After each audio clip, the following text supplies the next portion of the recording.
You know, I'm down, I feel hungry, feel some wings. So I'm draw for me all purpose, you know.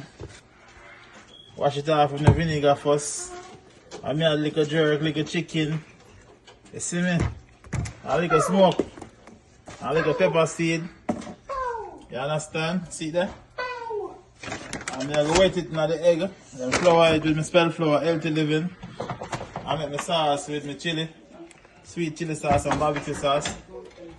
I'm going to use some nice good old coconut oil I'm get from Jamaica with you. You don't know, you know. Healthy living at the finest. Yard style chef again, back at it. Okay. Try my recipe. Go on to my channel, you'll see the full description. Thank you. Yes guys, looking good. Golden brown.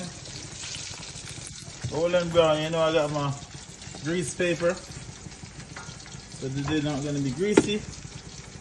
And I'm gonna make in my sauce now, my barbecue sauce with the chili sauce. And you'll see the final product. Yes guys, so I started my seasoning, I'm adding my sweet chili sauce. And then I'm gonna add some barbecue sauce, a little vinegar. And I'm gonna stir. And that's my final product. Thank you guys for watching my channel. Like and subscribe. Love you all.